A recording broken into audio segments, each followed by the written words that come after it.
வணக்கம் நண்பர்களே, வாழ்க வளமுடன் நலமுடன் வாழ்க வையகம். நாம் பொங்கல் திருநாளை நோக்கி நகர்ந்துக்கிட்டு இருக்கோம். நம்ம சேனலில் ஆல்ரெடி நம்ம மார்கழி மாதத்தின் பதிவுகள் போடுறோம். நிறைய பேருக்கு இன்னும் போகி பண்டிகை ஏன் கொண்டாடணும், எப்படி கொண்டாடணும்னு தெரியறதில்ல. ஸோ அதை பற்றின ஒரு பதிவை நம்ம முதல் தடவையாக நம்ம சேனல் ஆரம்பித்து நாம் இப்போ போட போகிறோம். அதுக்கு முன்னாடி நம்ம சேனலில் இப்போ கரண்ட்டாக போய்கிட்டு இருக்கிறது மார்கழி மாதம் இந்த சிறப்புகள் போய்கிட்டு இருக்கு. சிறப்பு தகவல் கொடுத்துக்கிட்டு இருக்கோம். ஒவ்வொரு நாளோட திருவம்பாவை பதிவுகள் கொடுத்துக்கிட்டு இருக்கோம். அதோடு சேர்ந்து என்னென்ன மக்களுக்கு எங்கெங்கெல்லாம் டவுட்ஸ், கோயிலில் இதை இப்படி ஃபாலோ பண்ணலாமா, அப்படி செய்யலாமா, இதை என்ன பண்ணணும், அதை என்ன பண்ணணும், அதெல்லாம் சிறப்பு தகவலாக கொடுத்துட்ருக்கோம். நடுவில் வந்த வழிபாடு அனுமன் ஜெயந்தி, வைகுண்ட ஏகாதசி, அதோட தொடர் பதிவுகள் கொடுத்துருக்கோம். வாங்க, இன்று ஒரு தகவல் சுதாமா யூடியூப் சேனலில் நம்ம இன்னையோட பதிவு பார்க்கலாம். போகி பண்டிகையை ஏன் கொண்டாடணும், எப்படி கொண்டாடணும், அதுவே நிறைய பேருக்கு இன்னும் ஒரு புரியவே இல்லை. எல்லாரும் நம்ம அது தேவையில்லாத போட்டு எரிக்கிறது மட்டும்தான் அப்படின்னு நினச்சிக்கிட்டு இருக்காங்க. அது இல்லை. அதோடு சேர்த்து அன்னைய தினம் தை 1 இல்லையா, தை 1 நம்மளுடைய மாதப்பிறப்பு, தமிழர்களின் பாரம்பரிய மாதப்பிறப்பு. அதுதான் எல்லாத்துக்கும் விவசாயத்திலேருந்து அது. அப்போது நம்ம குலதெய்வத்தையும் நம்ம வீட்டுக்கு அழைக்கணும். அதுதான் நமக்கு வருடம். தை 1 தான் வருட பிறப்பு. அப்போ வீட்டுக்கு அழைக்கணும் இல்லையா, அதுதான் போகி திருநாள். ஸோ அதை பற்றின ஒரு பதிவை போடலான்ட்டு. இப்போது நம்ம அந்த காலத்துக்கு போவோம். அந்த காலத்துலலாம் மக்கள் எல்லாத்தையும் போட்டு எரிச்சாங்க. அதையே தான் நம்ம செய்கிறோன்னு சொல்கிறோம்ல, அது தப்பு. மக்கள் அந்த காலத்தில் என்ன செஞ்சாங்க, அந்த காலத்தில் எல்லாமே மரங்களால் பின்னப்பட்ட கூடையாக இருக்கும். பாய், கோரப்பாய், அதே மாதிரி எல்லாம் மரத்தாலான கூடை, மூங்கிலால் செய்த கூடைகள், அப்புறம் வாழை மட்டை. ஸோ இதெல்லாம் தான் இயற்கை சார்ந்த, இயற்கையோட பொருட்கள் மூலமாக துணிமணிகள், இதெல்லாம் தான் இயற்கையாக சார்ந்ததாக மக்கள் வாழ்ந்துருந்தாங்க. அதனால் அதெல்லாம் அது போட்டு எரிச்சாங்க. அது சுகாதாரத்துக்கும் கேடு இல்லை, நாட்டுக்கும் கேடு இல்லை, வீட்டுக்கும் கேடு இல்லை. அதுலேருந்து வரக்கூடியது மூலிகைகள் வாசம், அதுலேருந்து வரக்கூடியது இயற்கை சார்ந்த பொருட்கள். அது மாசை ஏற்படுத்தாது. அதனால் அந்த காலத்தில் மக்கள் இதை நம்ம வழிபாடு பண்ணிகிட்டு இருந்தோம். கரெக்டுங்களா? ஆனால் இன்னைக்கு அதையே தவறுதலாக புரிஞ்சுக்கிட்டு நாம் என்ன பண்ணிக்கிட்டு இருக்கோம், நாமளும் போகி கொண்டாடணும்னு சொல்லிட்டு என்னென்னலாம் செய்கிறோம் அது எல்லாருக்குமே தெரியும். நாம் சொல்ல வேண்டியதில்லை. நாம் செய்கிற விஷயங்கள் நம்ம பாரம்பரிய முறையை எதுவுமே ஃபாலோ பண்ணாமல் போகியாக எல்லாத்தையும் போட்டு எரிக்கணும், அதுதான் நமக்கு சொல்லி கொடுத்தாங்கன்னு சொல்லிட்டு காலையில் எழுந்திக்கிறது, எல்லாத்தையும் கையில் கிடைக்கிறது எல்லாத்தையும் போட்டு எரிக்கிறது, அது ரொம்ப ரொம்ப தவறுதலானது. அது நாட்டுக்கும் வீட்டுக்கும் இந்த மொத்த உயிரினத்துக்குமே கேடு விளைக்கும். ஏன்னா இப்போ நாம் என்ன பண்ணுறோம் பாருங்கள், அன்னைக்கு எரிச்சதுலலாம் புகைங்கிறதே ரொம்ப கண்ணுக்கே தெரியாத மாதிரி இருந்தா. ஆனால் இப்போ நாம் எரிக்கிறது டயர், பிளாஸ்டிக் பேப்பர், பிளாஸ்டிக் பாய், எல்லாம் பிளாஸ்டிக்கால் இணைஞ்சது. இன்றைக்கி நாம் அதையே செய்யணுங்கிறதுல கையில் கிடைச்ச பிளாஸ்டிக் பொருள், அப்புறம் நாம் இப்போ பண்ணுறதெல்லாம், இப்போ குறைப்ப யூஸ் பண்ணுறோம், வருஷ கணக்கில் சேர்த்து வச்சிட்ருக்கிற குப்பை கூலம் எல்லாத்தையும், பேப்பரை வேணும்னே பேப்பரை போட்டு எரிக்குது. பேப்பர் எங்கேருந்து வருது, மரத்துலேருந்து தானே வருது. அதை நம்ம வச்சா அந்த மரத்துக்கே இது தானே. ஸோ அது பண்ணுறதுல என்ன ஆகுது, இன்றைக்கி நடக்கக்கூடிய மருத்துவ ஆய்வுகளில் என்ன சொல்லுது, பிளாஸ்டிக்கையும் டயரு, ரப்பர் ஐட்டம் இதெல்லாம் எரிக்கிறதுனால சுற்றுச்சூழல் மாசுபட்டு அதிலிருந்து வரக்கூடிய புகை இயற்கையும் சீர்கேடாக்குது. அதோடு சேர்த்து நமக்கு கேன்சர் போன்ற தோல் நோய்களை வர வைக்கிறதுக்கு உண்டான அந்த காற்று மாசுபாட்டை அது நமக்கு ஏற்படுத்தி தருகிறார். அதனால் இது எல்லாமே நம்ம கையில் தான் இருக்குது. இளைஞர்களாகிய நாம தான் அடுத்த தலைமுறைக்கு இதை கொண்டு போகணும். ஆக்சுவலாக நம்ம முன்னோர்கள் செஞ்சதெல்லாம் என்னென்னா, அந்த காலத்தில் பண்ண இயற்கை சார்ந்த பொருட்களை எரித்தார்கள். ஒரு வருஷம் சேர்த்து வைப்பாங்க, அந்த வருஷம் எரிப்பாங்க. ஆக்சுவலாக அது என்ன அர்த்தம்னா, பழையன கழிதல், புதியன புகுதல். அது பொருட்களை எரிப்பதை சேர்த்து என்ன நம்ம எரிக்கிறோன்னா, நம்மளுடைய தேவையற்ற குணநலங்கள், பொறாமை, அதுக்கப்புறம் கண் திருஷ்டி, நம்ம வீட்டு சுற்றி இருக்கிறது எல்லாத்தையுமே அது எரிப்பாங்க. அதோட அர்த்தம் அதுதான். நம்ம கிட்ட இருக்கிற கெட்ட குணங்களை எரிக்கணும், நல்ல எண்ணங்களை வளர்க்கணும். அதுதான் பழையன கழிதல், புதியன புகுதல். புதியன புகுதல் என்ன பண்ணணும், நம்ம குலதெய்வத்தையும் இஷ்ட தெய்வத்தையும் வீட்டுக்கு அழைக்கணும். அன்னைக்கு ஆக்சுவலாக வழிபாடு தான், கோவில்லையோ இல்லை வீட்டிலையோ நம்ம செய்யக்கூடிய வழிபாடு தான் போகி திருநாளை தவிர இது நாம் எரிக்கிறது மட்டுமே போகி திருநாளில். அதை நம்ம நல்லா புரிஞ்சுக்கணும். ஸோ அன்னைக்கு நம்ம என்ன பண்ணலாம், காலையில் எழுந்தோம், இந்த வேலை முடிச்சிடலாம். ஏன்னா இந்த எரிக்கிற வேலை எல்லாமே நான் பின்னாடி சொல்கிறேன், எந்த நேரத்தில் என்ன நெய்வேத்தியம் பண்ணணும், என்ன மாதிரி பண்ணுறான்னு.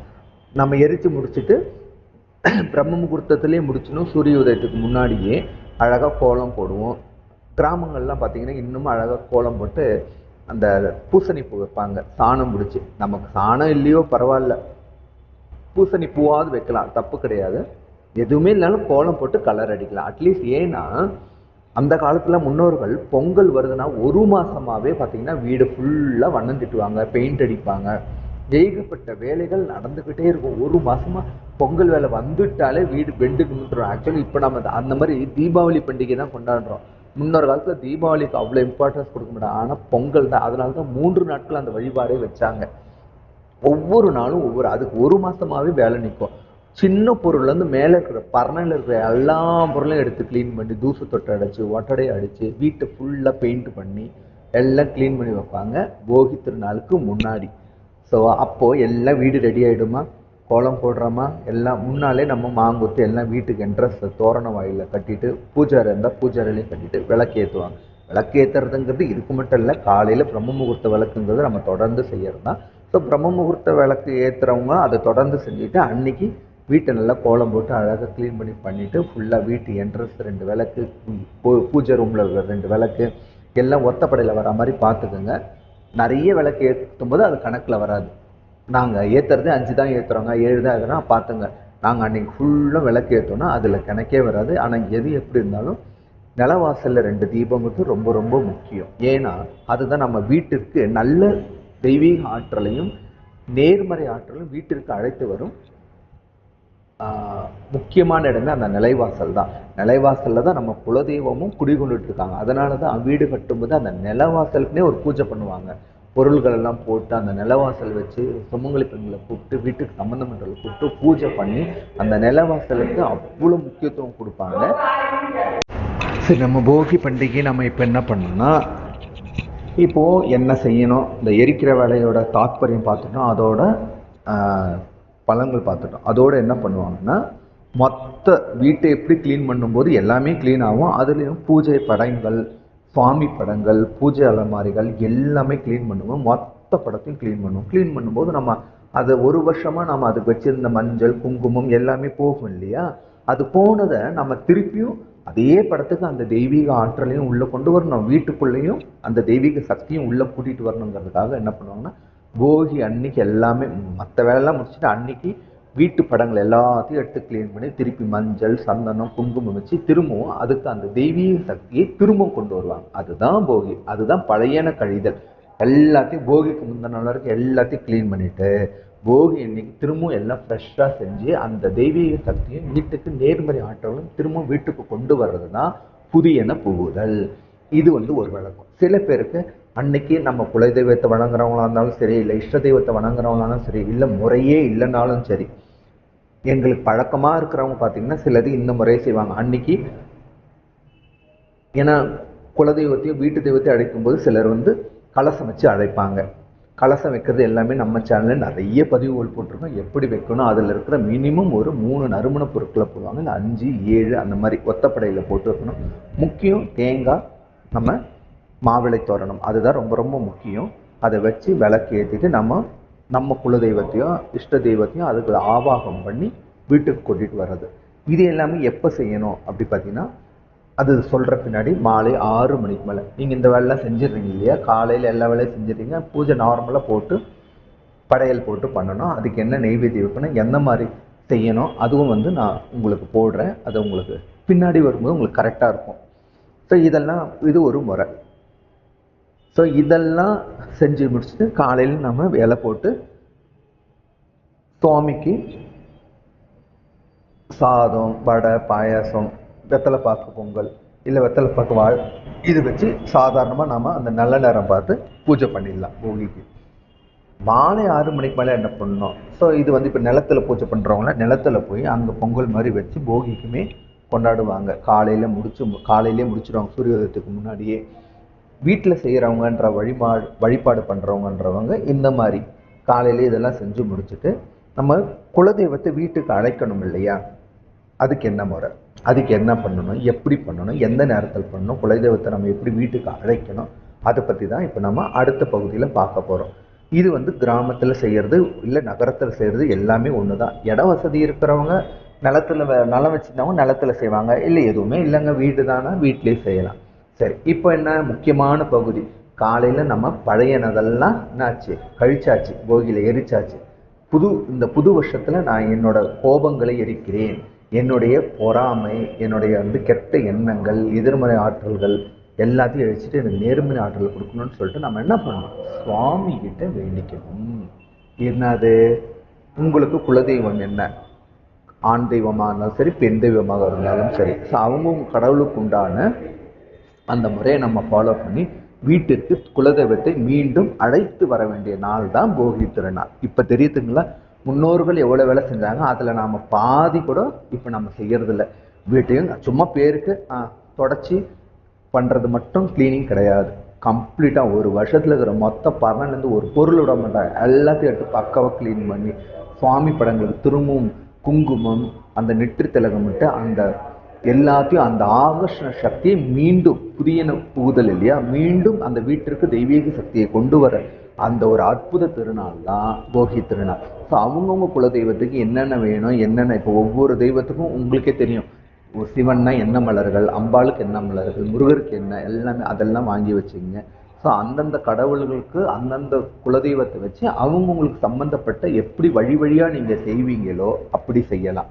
அப்படி இல்லைன்றவங்க இந்த முறையை ஃபாலோ பண்ணலாம். இது வரைக்கும் எங்களுக்கு முறை இல்லைங்க, ஆனால் எங்களுக்கு இந்த மாதிரி சுவாமியை கும்பிடணும் அப்படின்றவங்க என்ன பண்ணலன்னா, நம்ம இது எல்லாமே செய்கிறது மாலை 6 மணிக்கு மேலே தான் செய்யணும். அப்போ என்ன பண்ணோன்னா, சுவாமிக்கு நல்ல சுடு சாதம் நல்லா வெடித்து குழச்சிக்கணும். ஏன் தெரியுமா, அதை குழச்சி ஒரு வட்ட வடிவு பாத்திரத்தில் போட்டு அடைச்சிங்கன்னா அந்த ஷேப் வந்துடும். அதை எடுத்து என்ன பண்ணணும், மாலை 6 மணிக்கு மேலே அந்த இலையில போட்டுடணும். நடுவில் குழி பறிக்கணும். குழி பறித்து அதுக்குள்ளே தயிர் விடணும்.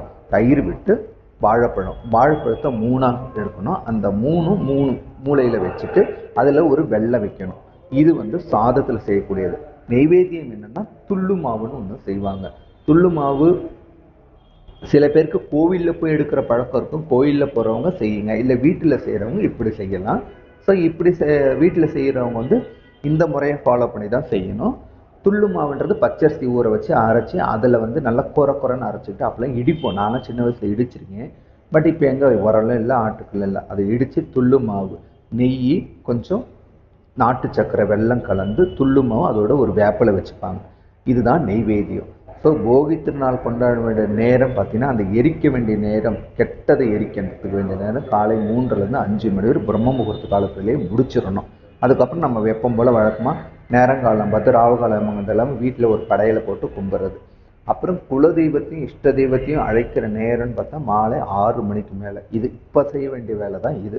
சுடுசாதம் விடைச்சி நல்லா குழச்சி அதை அதோட சேர்த்து தயிர், வாழைப்பழம், இதெல்லாம் 3 நாட்டு சக்கரை, வெல்லம் இதெல்லாம் கலந்து 3 இடத்துல, வாழைப்பழம் வெல்லம் ஒரு மூலையில், அந்த மாதிரி 3 இடத்துல இலையில வச்சுட்டு சாதத்துக்கு நடுவில் தயிர் ஊற்றி வைப்பீங்க. அதோடு சேர்த்து துள்ளு மாவும் வெள்ளத்தையும் கலந்து ரவுண்டு பண்ணி கையில் பிடிச்சி அதில் ஒரு வேப்பிலை கொத்து வைக்கணும். இதுதாங்க செய்ய வேண்டிய முறை. இந்த முறை இது வரைக்கும் வழக்கமே இல்லைன்றவங்களும் செய்யலாம், தப்பு இல்லை. இல்லைங்க எங்கள் குடும்ப வழக்கம் வேறு ஒன்று இருக்குன்னா நீங்கள் அதையே ஃபாலோ பண்ணுங்க, தப்பு இல்லை. இல்லாதவங்களுக்கு வழிபாடு செய்யறதுனால தப்பு ஒன்றும் கிடையாது. கடவுள் ஒன்றும் கோச்சுக்கு போகிறது. ஏன்னா அவர் நம்ம வேண்டி விரும்பி தான் அவர் கூப்பிட்றோம். என்ன எதை ஆரம்பித்தாலும் தொடர்ந்து செய்ய முடியுமான்னு பாருங்கள். தொடர்ந்து செய்ய முடியுன்றவங்க தாராளமாக எந்த வழிபாட்டையும் செய்யலாம். இல்லை முடியாதவன்றவங்க சிம்பிளாக வெத்தலை பாக்கு, வாழைப்பழம் வச்சு ஒரு சின்ன நெய்வேத்தியம் வச்சு கூட சாமி மனதார கும்பிட்டாலும் அவர் நமக்கு நல்லதே செய்வார். நம்ம சேனலை சப்ஸ்கிரைப் பண்ணுங்கள். நன்றி, வணக்கம்.